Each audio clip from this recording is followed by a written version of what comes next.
ilmu akan bermanfaat jika diamalkan, dan ilmu akan bermanfaat untuk orang lain jika diajarkan. Assalamualaikum warahmatullahi wabarakatuh. Hai anak-anakku, apa kabar? Alhamdulillah, semangat luar biasa. Itu ya jawabannya. Pada kesempatan kali ini kita akan belajar tentang ketentuan sholat Jumat. Di pelajaran ini kalian akan belajar pertama pengertian, kedua hukum, ketiga syarat, keempat waktu, dan kelima amalan sunnah di hari Jumat. Pertama, pengertian.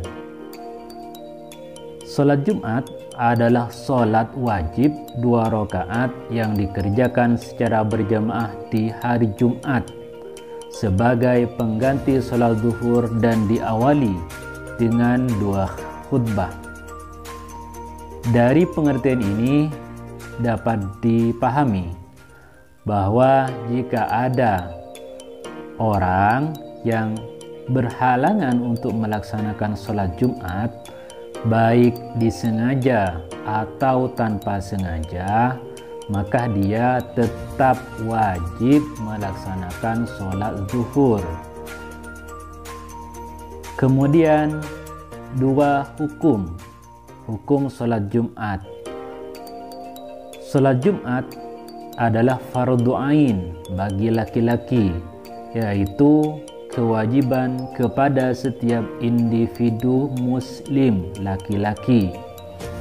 Hal ini sesuai dalil dalam Al-Quran surat Al-Jumu'ah ayat 9. A'udzu billahi minasyaitonir rajim.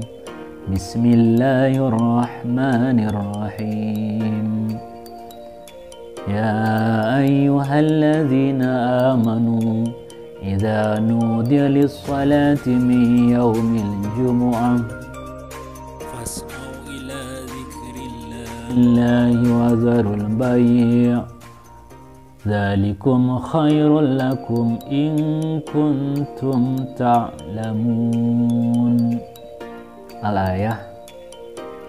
Dari ayat ini dapat disimpulkan bahwa sholat Jumat itu wajib dikerjakan, dan ketika kalian semua mendengar azan di hari Jumat, maka bergegaslah untuk ambil wudhu dan berangkat ke masjid untuk melaksanakan sholat Jumat, dan tinggalkanlah kegiatan yang kalian sedang kerjakan, atau tinggalkanlah permainan yang sedang kalian mainkan bersama teman-teman kalian atau bersama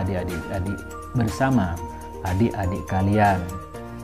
Kemudian dari sisi hadis, dalilnya adalah riwayat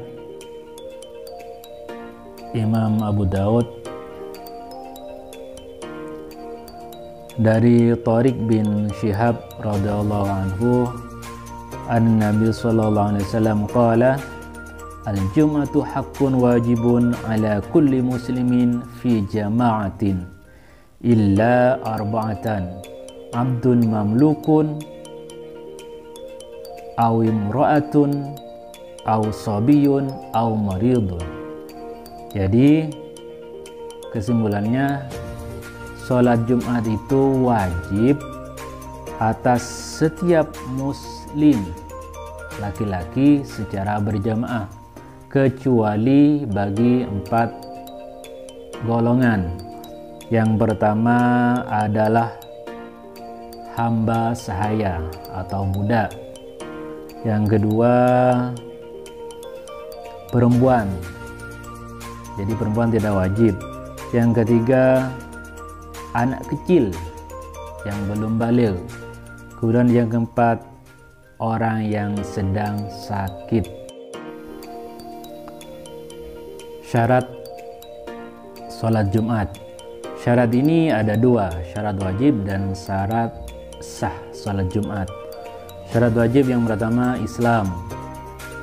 Orang non-Islam tidak wajib melaksanakan sholat Jumat.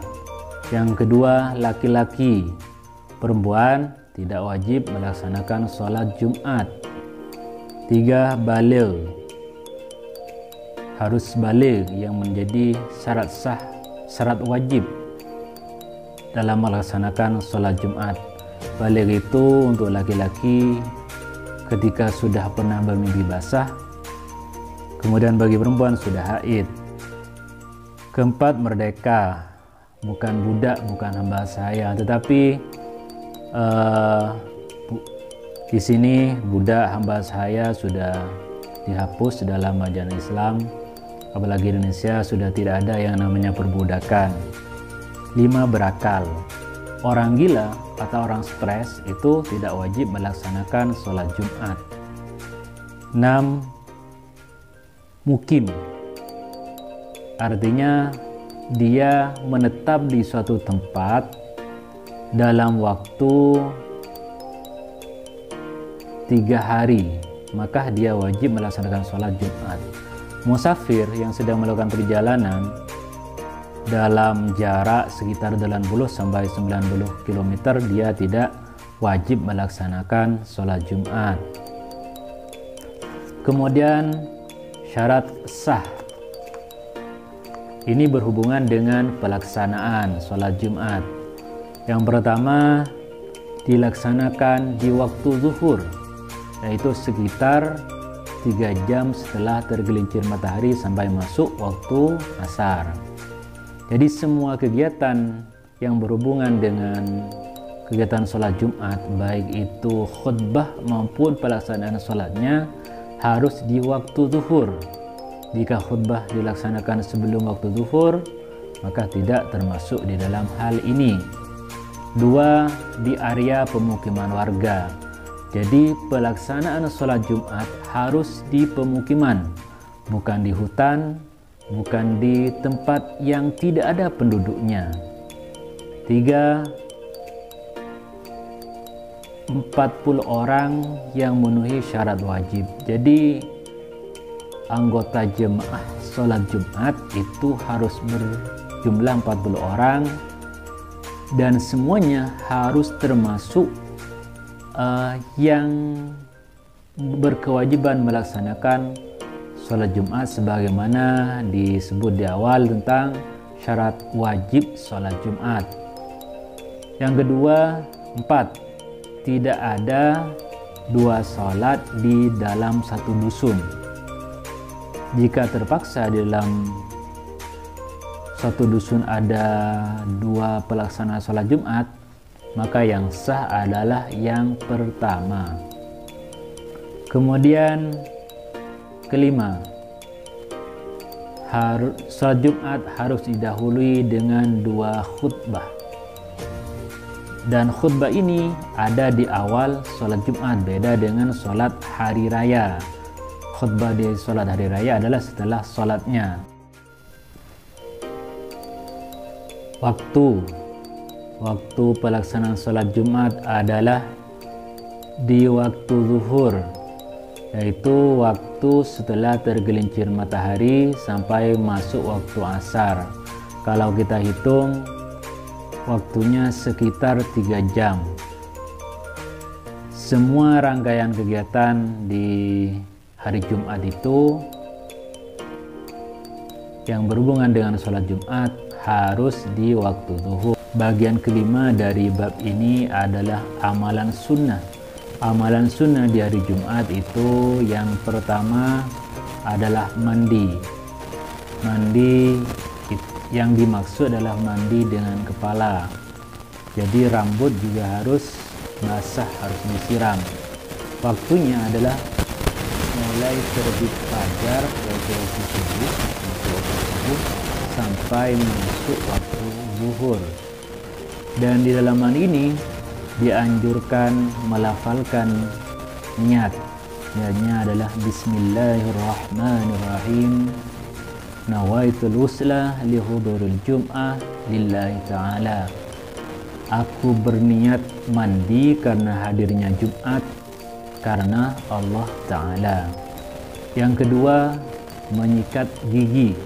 Jadi juga sunnah menyikat gigi di hari Jumat. Apalagi ditambah dengan siwak, yaitu melaksanakan sholat dengan diawali siwak. Ketiga, merapikan kuku, kumis, dan rambut. Jadi memotong kuku, rambut, dan kumis di hari Jumat adalah amalan sunnah. 4.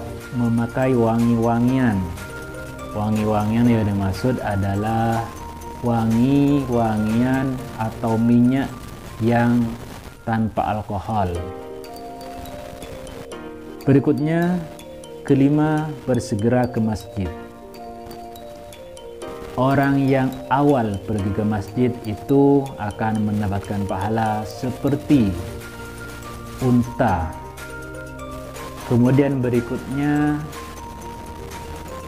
yang berangkat ke masjid berikutnya itu seperti mendapat pahala sebesarnya seperti sapi atau kerbau. Kemudian tingkatan berikutnya di bawahnya itu adalah mendapatkan pahala seperti kambing. Terakhir, apabila sudah mulai akan dilaksanakan sholat Jumat, maka dia akan mendapatkan pahala seperti mendapatkan pahalanya, maksudnya besarnya seperti telur. 6. Nyampai di masjid itu disunahkan sholat tahiyatul masjid, yaitu sholat 2 rakaat dengan niat usolli sunnatat tahiyatul masjid raka'ataini lillahi ta'ala. Aku berniat sholat tahiyatul masjid 2 rakaat karena Allah Ta'ala.